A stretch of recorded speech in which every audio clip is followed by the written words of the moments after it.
I think about my time in Pavilion a lot. Um, I was there, I think I got there in April of 2017. So right around this time, 4 years ago. And I did primary and I did EC. And I think I spent a little over 3 months there. And it is not the last treatment center that I've been to.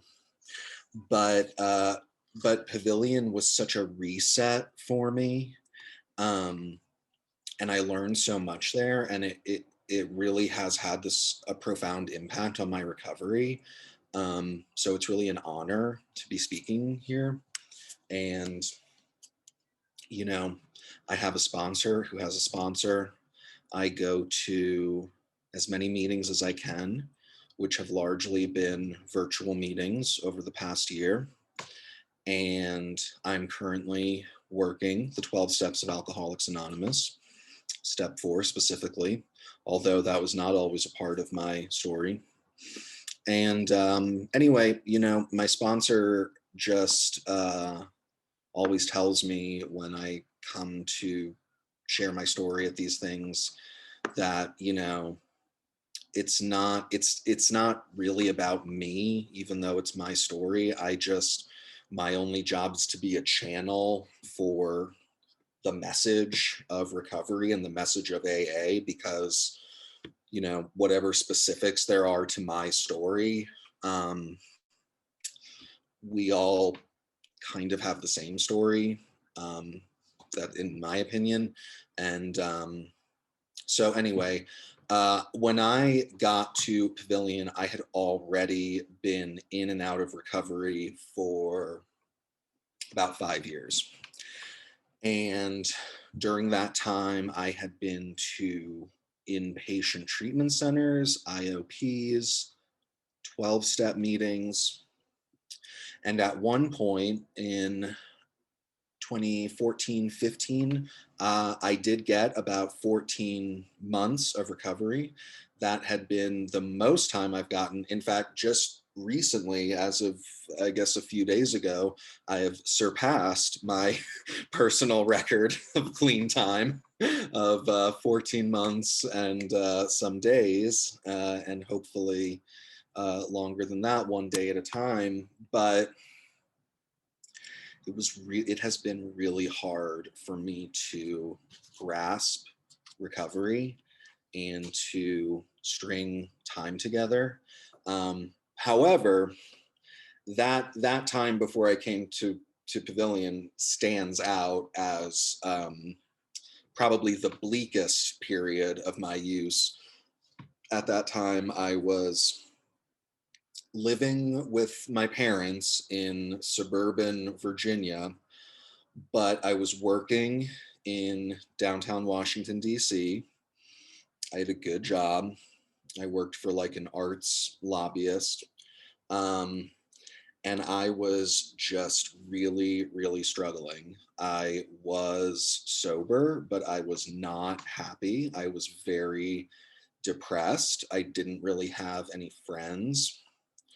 I got into a relationship with somebody. We met in an IOP for chronic relapsers.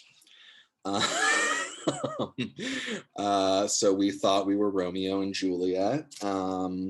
And by the end of not even a few months later, I was walking around the hood of DC in my like white shirt and tie, asking people for drugs and, driving, falling asleep as I was driving, um, blacked out all the time. One time, I was doing these like, uh, we called them like research chemicals that I would get off the internet that, literally put me out of my mind. I was psychotic. I would come to on the train, the metro, and I wouldn't know if it was morning or night. I wouldn't know if I was going to work or coming home from work.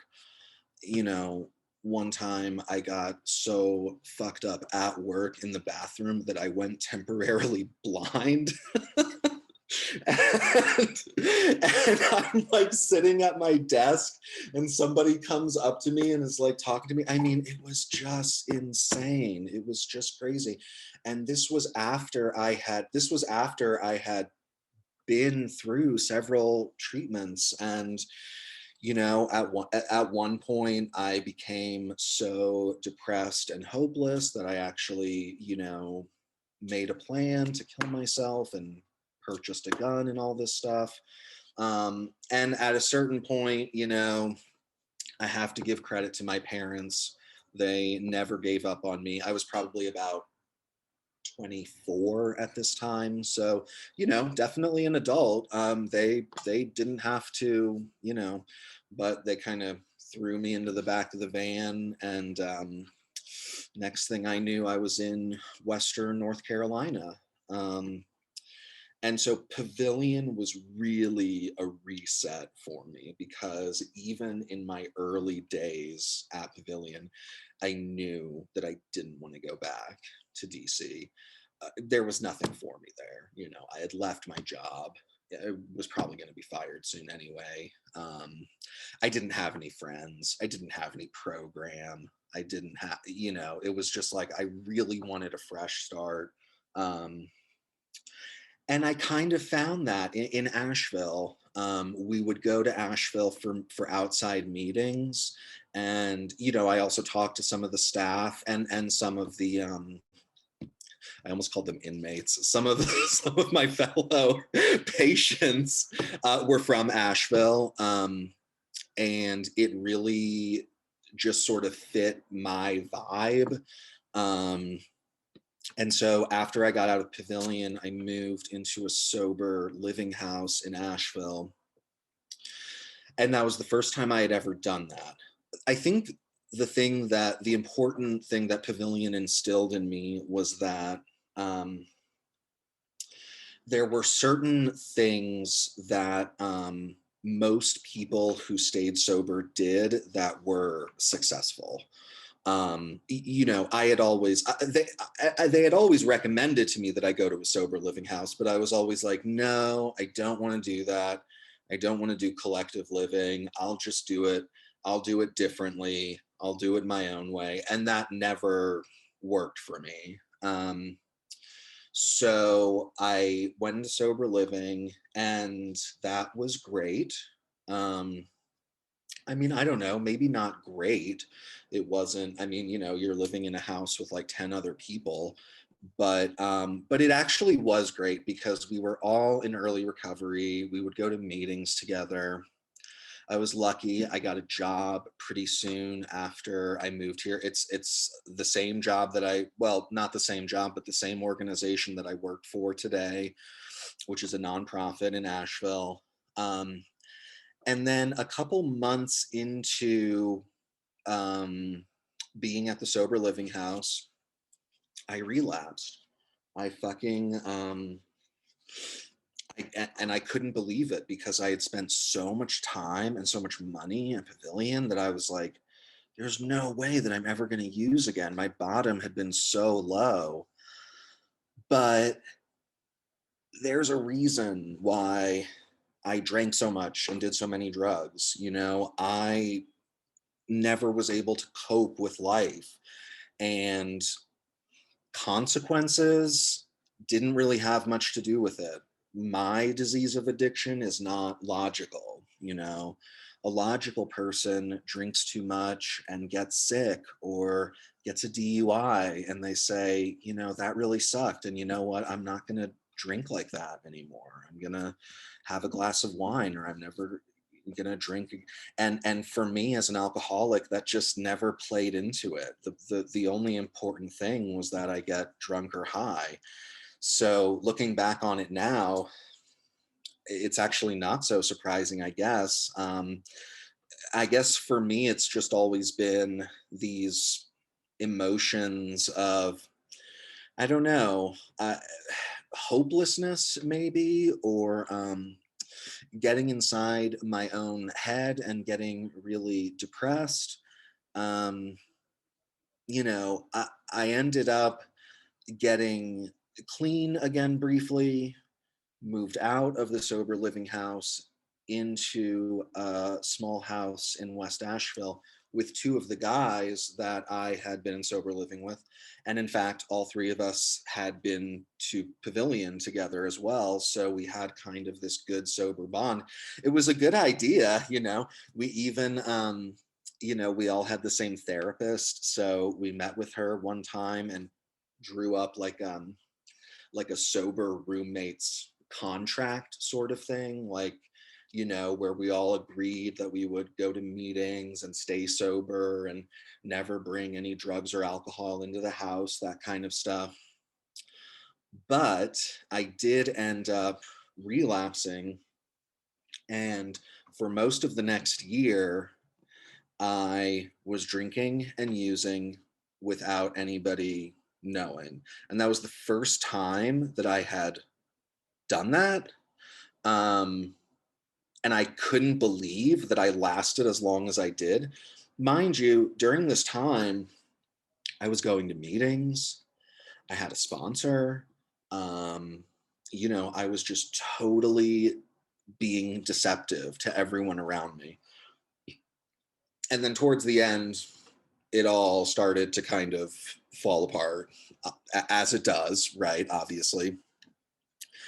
And I went to another treatment center, not for as long as Pavilion, maybe for like 5 weeks.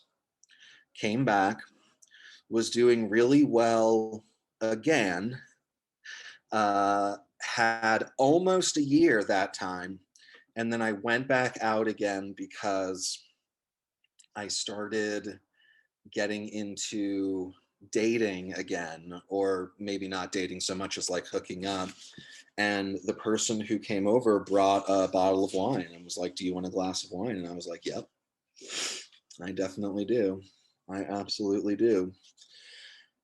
And, you know, I mean, I don't have to tell you guys how frustrating it is and the shame when, even if you're not necessarily a person who's relapsed like me, but even just while you're drinking, you just know you shouldn't be doing it, and all of your family and friends are begging you to not do it, and maybe your job is on the line or whatever, and it's like you fucking do it anyway, because in that moment, just that desire for a drink or a drug or whatever just eclipsed everything.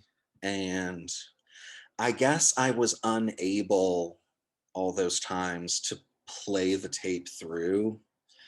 The the immediate pleasure, or what I thought was going to be the immediate pleasure, was just, it took up the whole window of my mind. I couldn't even think to like the next morning. Um the next morning when I woke up and was like, fuck, I did it again. I have to pick up another white chip. I have to tell everyone what happened. Um, and I went to another sober living house after that for a couple of months.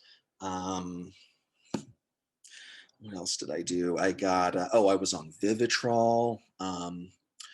And then this most recent time, late in 2019, I was fucked up on drugs again. I was using, I don't normally get into like specifics, but I feel like it's important to say that I got super addicted to a substance called kratom, which is a legal substance that you can get at like gas stations and head shops and shit.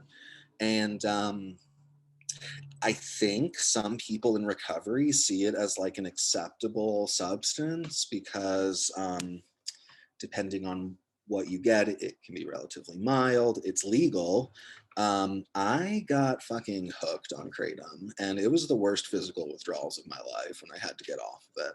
And I spent all my money on it. So that's just my experience and 2 cents there. Um, and I decided to get off of it on my own. I was on Vivitrol, which I still get through Pavilion Outpatient Services. I see Frank once a month. And I wasn't going to go back to treatment again. I've been to 4 treatment centers. So I just got the Vivitrol. In case anybody doesn't know, you're supposed to be like totally off of opiates when you get Vivitrol, because if you're not, it puts you into instant withdrawals. And that's exactly what happened to me. By the time I got back to Asheville from Greenville, I was shaking, I was sweating, all of the symptoms, worse than I had ever had them. And I just fucking sweated it out in my bathtub.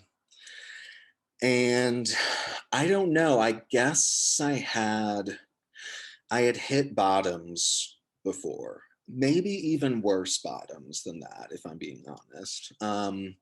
But I don't know, there was something about that time that made me realize that, I wasn't always going to have a safety net to scoop me back up again. I'm going on 30 years old. I can't keep asking my parents to fucking scoop me up and put me into rehab. I can't keep asking my employers to give me 6 weeks of medical leave so I can go to rehab. I just, whatever goodwill I had engendered, and I was just tired. It's really tiring being in and out.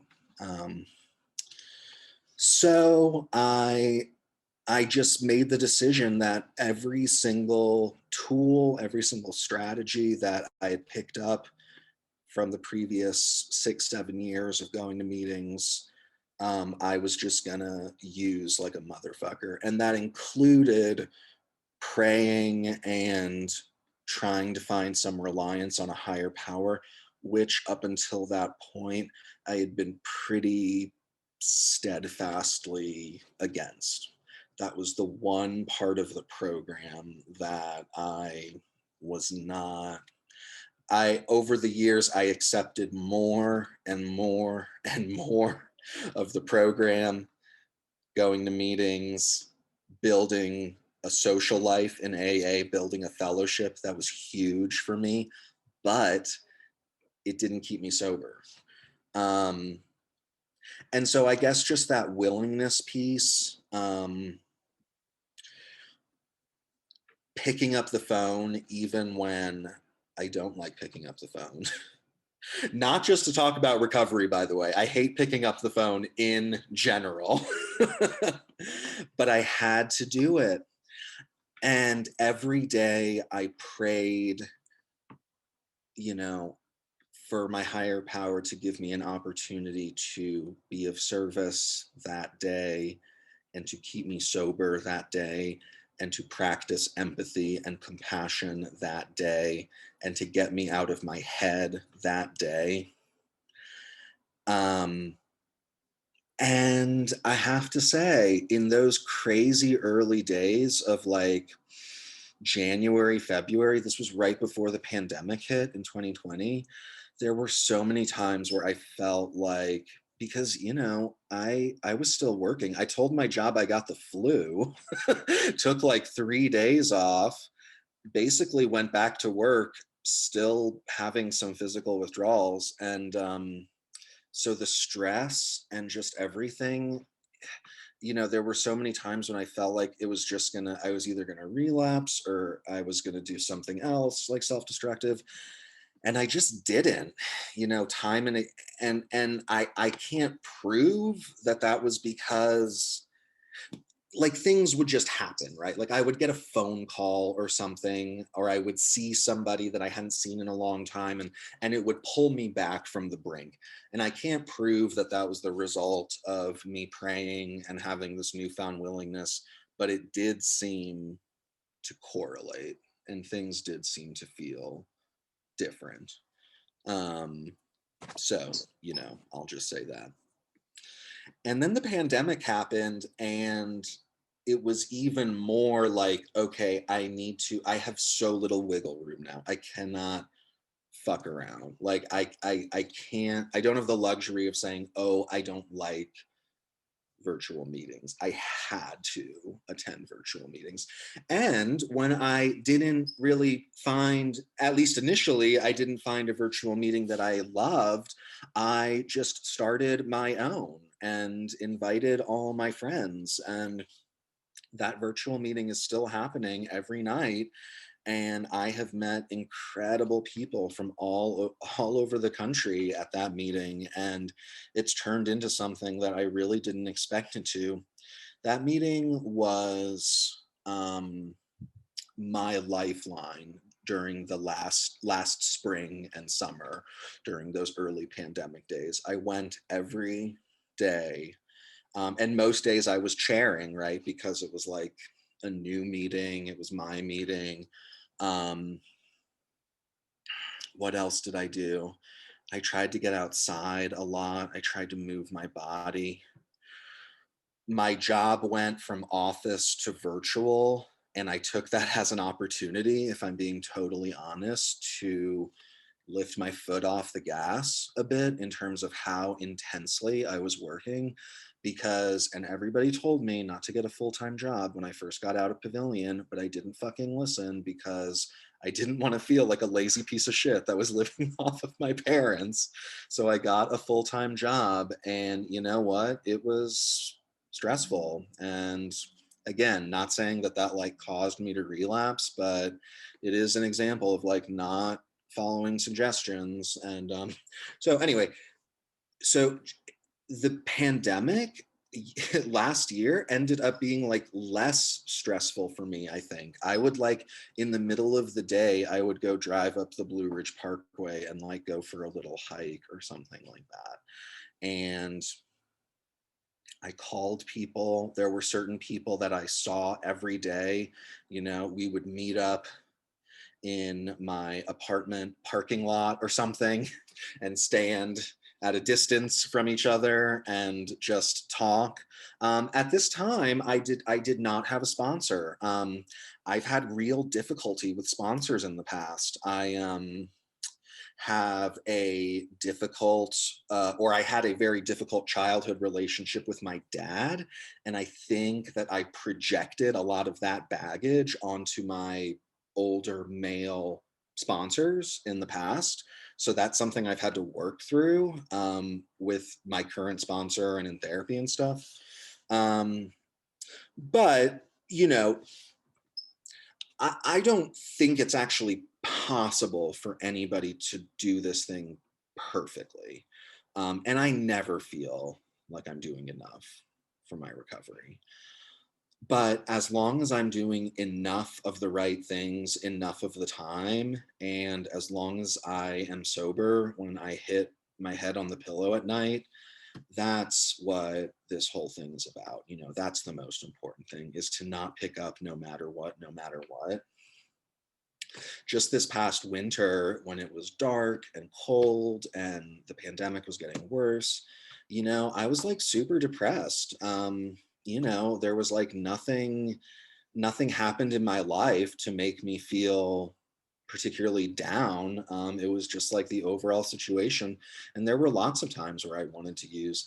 So I have like a little over 14 months now. I still think about drugs and alcohol all the time, in really like fucked up ways. I will like, I live downtown now, and I I will like walk past the park where there's like all these homeless people, and I will catch myself looking longingly at these people like, oh, wouldn't it be nice to like be homeless and just do drugs in the park all day? Like, that is not a normal person thought, but it's completely normal for an addict like me, where, you know, somewhere along the line I trained my brain to uh treasure and lust after substances because I could not deal with reality. And I guess it's just been a process of learning different coping skills. And Leslie, tell me when I'm running out of time, because I've just been going and going. You're doing But good. You've got about 10 minutes. okay, thank you. Um, AA meetings help me a lot. Talking to people, every day talking to other people in recovery. I also see a therapist once a week. I take some Yeah. medication. Um, like I said, getting outside and moving my body is a really big thing. I have to say, that, and I forget about this a lot, like I have to say out loud how grateful I am today. I really am. Thank you. Like I said, this past season of winter was not great for me. But honestly, just in the past couple of weeks, it's like a veil has been lifted. And, I'm so grateful for my job. I have this like fabulous studio apartment in downtown Asheville that I love. I have a cat that I love. Um, you know, my only issues are, occasional depression, occasional cravings, and the fucking dating apps. But those are very small compared to, driving so fucked up that I would skid into guardrails and almost overdosing and all of the crazy going into credit card debt because of the substances I needed to buy. So it really is such a better life now. And it's such a richer life. And, you know, not that there's not problems, of course there are, but there are ways that I can deal with those problems. And I don't know, even when I am feeling like negative emotions, whether that's sadness or anger or whatever, at least that's real, if that makes sense. I never felt I never felt connected to anything when I was using. All of my relationships felt fake. All of my just being in the world felt paper thin. It felt like it wasn't real. And now at least I feel like I'm living some version of an authentic existence. But, you know, I really, the slogans are there for a reason. And this idea of like keeping it simple in early recovery, super important to me. And even though it sounds like a broken record, and I'm such an independent, rebellious person. That's just part of who I am. And it sucks to admit that just following the rules, which are, they're not rules, they're just suggestions, but following all the suggestions, like going to meetings and getting a sponsor and going into sober living and blah, blah, blah, blah, blah. I mean, it's just, I can just tell you from experience, like that shit works. And the people who are more inclined to be like rule followers and just do what they're fucking told, those are the people that end up happy and successful in recovery. It's idiots like me that had to touch the hot stove over and over and over again. And every time I went out and came back, I learned one new thing. And so it's taken a long time to build that up. And each of those times I went out, I could have died. So anyway, I'm really glad that you're all here tonight. And I'm really glad that you gave me a chance to tell my story. Thanks.